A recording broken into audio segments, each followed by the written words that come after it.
OnlyFans.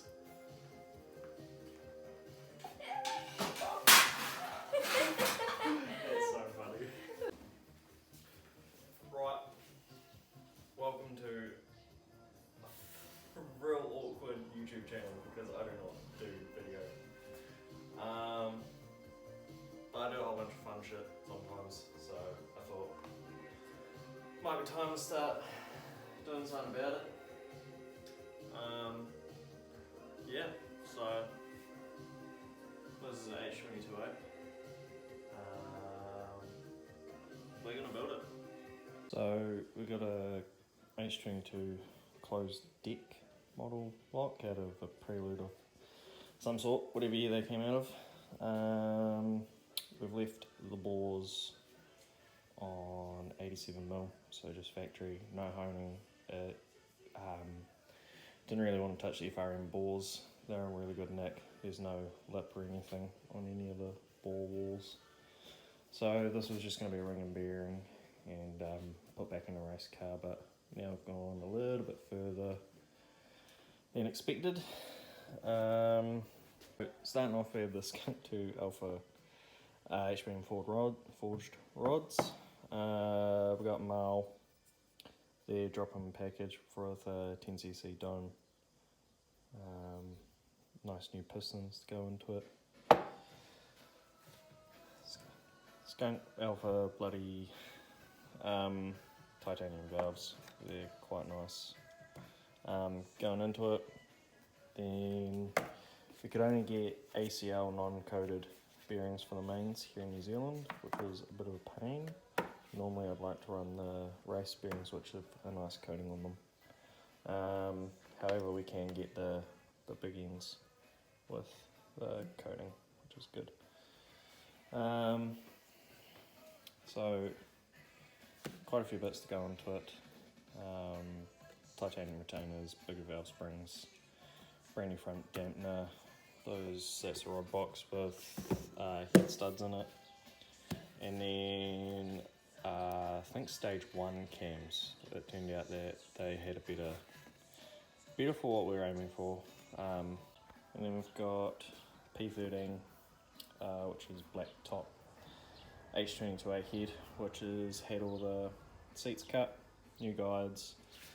I've given it a pretty quick port job and then just taken out all the core shift on the sides of the inlet and then tidied up the short-term radius on all the valve seats. So, like I said at the start, it was just going to be rings and bearings and send it sort of thing, but now we've gotten a bit carried away, but it's alright. This motor was brought off a friend of a friend of a friend, and yeah, it was in pretty average condition, so I've done a lot of cleaning up beforehand to get it ready like this. It was pretty much black on the inside. I've gone ahead and already put the oil squirters and the drain back windage trays back in. Now we are doing the balance shaft delete, so I already got the bung in and the alloy pieces in the cradle. So yeah, we'll probably crack into it now. We're going to chuck the main bearings into the cradle. The main bearings are already in the motor, so cut up a nice white t-shirt for this. So what I do before putting any main bearings or any bearings into a motor is just give them a wipe with brake clean. They get coated in oil from the factory, and oil attracts dust. Dust sticks to oil, and then so that's just after 2 wipes on the bearings. You can see already pulled off quite a bit of dust.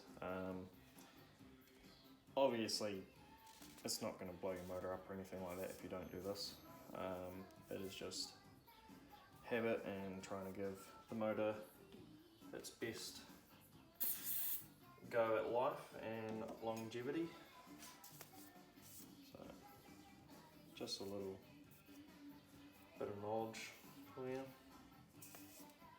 And say sorry in advance, it's so awkward, it's unbelievable. You also have to excuse my set up at the moment. I'm just doing this out of my garage and not at work, so you want to slot these in tang side first, just set the tang where it belongs, slide them in nicely, going a lot easier, saves you putting it in around the other way and then like grazing the end of the tang and you know, damaging your bearing.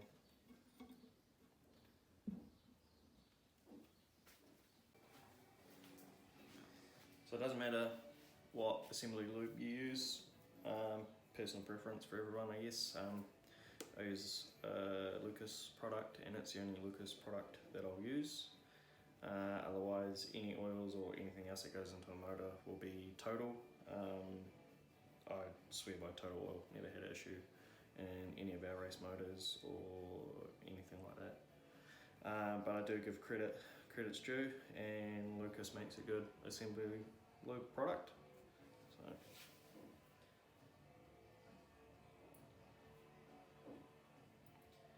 run fair dog for this.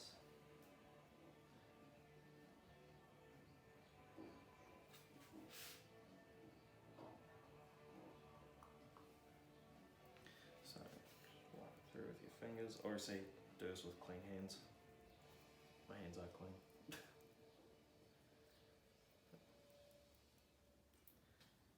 And then I always,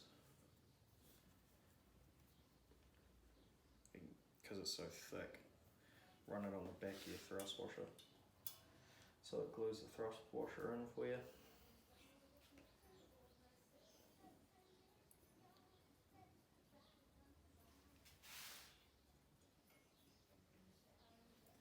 And then just a bit more on your finger.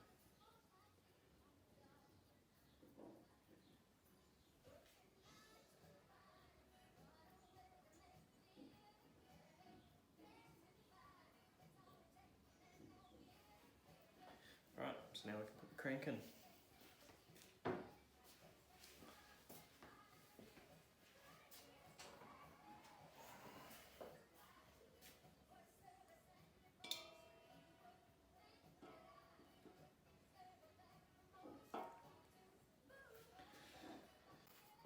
Say it again.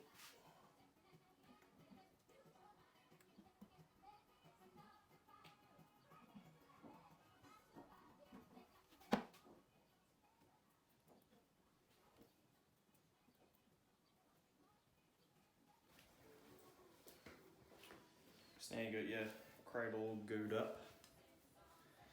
You want to sit this in.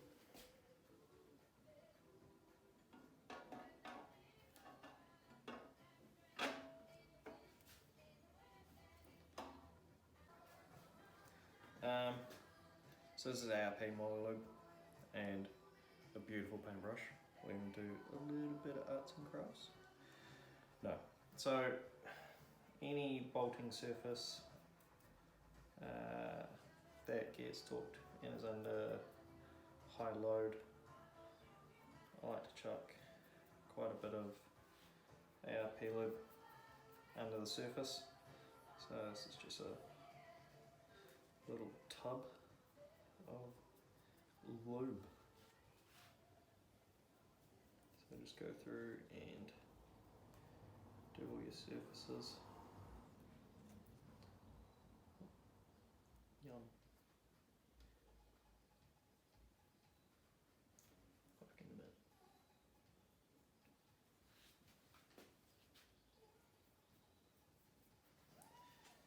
You don't really need to worry about getting this stuff through your engine.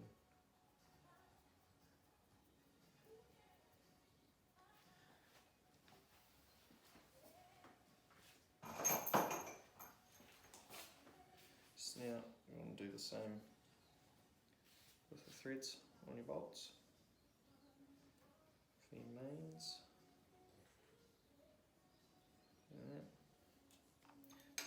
Don't be too shy on it, let that sit down there. Go again and just put a couple swatches around the washer. 14 mil. So start from the middle, personally. Well, not personally, just start from the middle. Doing down to the touching and a little bit of a twist. Don't use a rattle gun. I can't stand people using rattle guns on engines. It's not the way to build them, personally. That is my opinion. But yeah.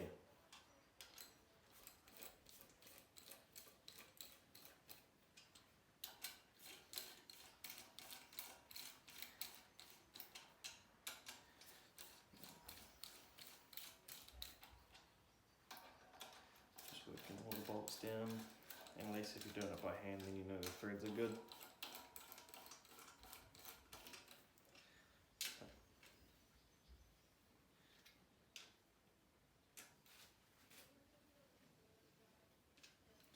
And then I go end to end on these cradles.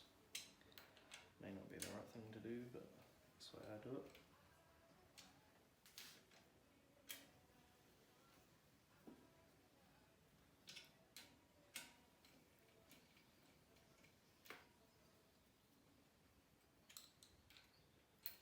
Back to the middle.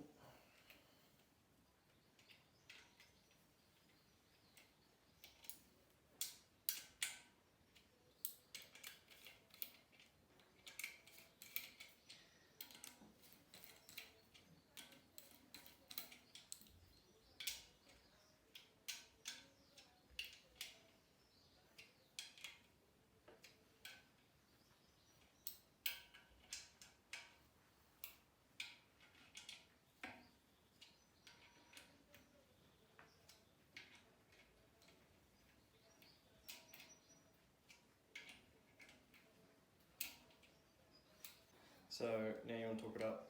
I've set this to range to 30. Overall torque for these main cap bolts on H22A are 54 pound-foot, sorry. So yeah, just go through and once again, start from the middle.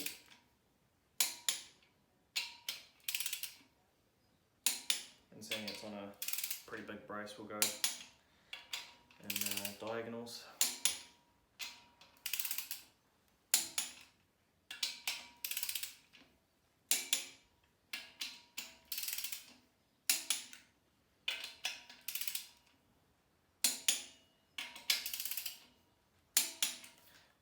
Check that nothing's bound up. And we'll do our finish torque. I'm pretty blind, so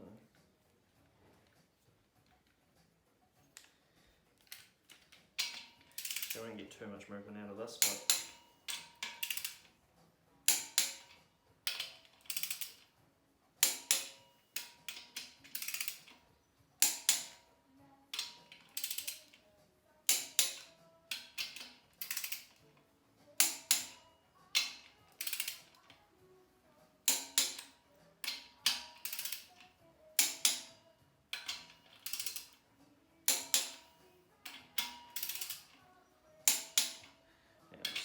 third.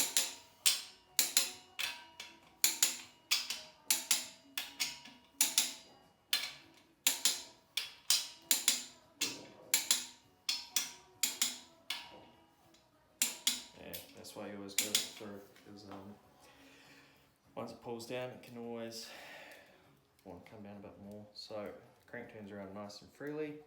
The assembly loop's quite thick, so it does make it a little bit tight to turn around, but it's got no tight spots. Yeah, crank feels good.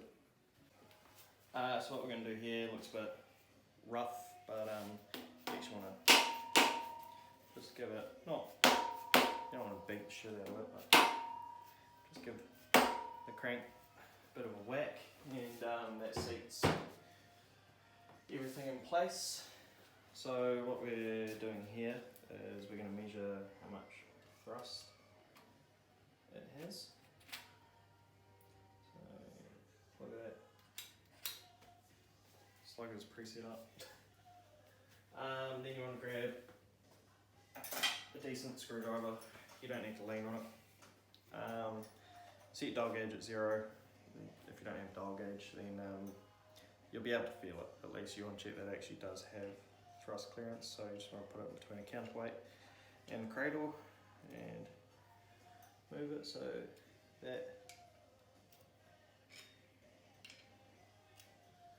is showing. We have about 6 thou,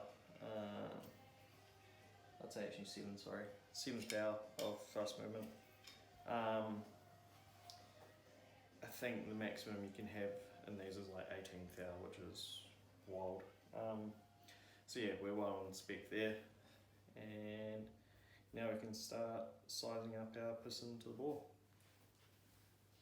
So again, brake clean on, clean rag, and just clean up the surfaces of where it's going, where any bearings were going.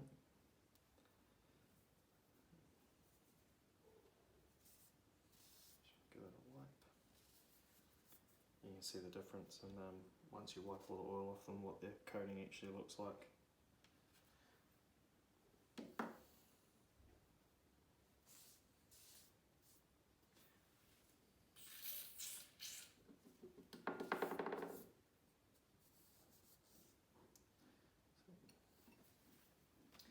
And then you want to work out pretty much how the piston faces. So you can see here, the bigger pocket's always going to be for the inlet, smaller pocket's always going to be for the exhaust. So on these motors, the inlet is on the oil-filled side. So that's the way it's going to want to go into the motor. And then I always like to have the part number facing forward. I've already put one clip in the piston because they suck and I don't want you to see me pull dumb faces. So a little bit of oil eventually. The assembly lube wheel that I use is a Total product, or Antex as such. Power 50, and that works as a good start lubricant, so make sure your gudgeon pin goes in nice and loose, and then just double check. I know that I have the ring to the back of the motor to have it on around the right way. So then just hold your rod in, slide the gudgeon through, and then bam, that's on. Now this part is less than ideal. Easiest way to do it is to sit the ring, the clip off like that, and then flick out, because it's just going to keep doing it to you. You'd think I've never used these before, ever. So you're going to try flick that down, get your thumb under it, and then push it in until it clips in. Yeah, they can be a real pain. So that's how you put a piston on a rod. For these style anyway, some have spiral clips, which I actually prefer. But yeah, so the rod works nice on the gudgeon. There's no excessive movement in the gudgeon and the pins. So now we're ready to put it in, but we're just going to do a mock-up first, so I'll show you what we do there. So what we're doing, I'm just going to chuck one ring in and one piston in, because I will CC up the dome. It says it's 10cc dome, but we just want to double check. Always good to double check. So good practice to always check. Most rings will have a marking on them, so you won't be able to pick it up on the camera, but there's a, says up. Normally it's just a dot on most rings. You always want that to the top. So then putting it in the piston, I slide them in. I don't use ring pliers or anything like that. It's easy just to run your thumb around it, and then bam, that's in. So we've got the piston in. It's only done it by hand on the bolts. So what we're doing here is just checking to see its deck height. So we've measured it already. It's actually dead flush after a 2 thou skim on the block.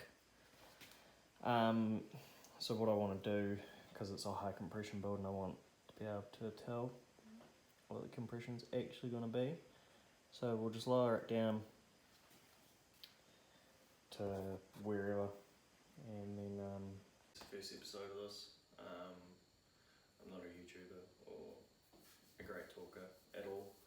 So yeah. So next next episode or whatever, part 2, part 3, part 4. We'll go through and I'll measure the rest of it up, and then we can go through and put all the pistons in, and then start putting the front cover on, rear cover, and then put sump on. So then we've got a short block.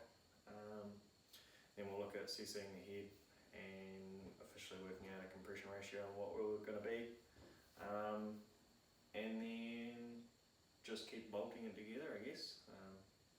It started raining and I had to put my big whale in the shed, so we'll carry on with it next time.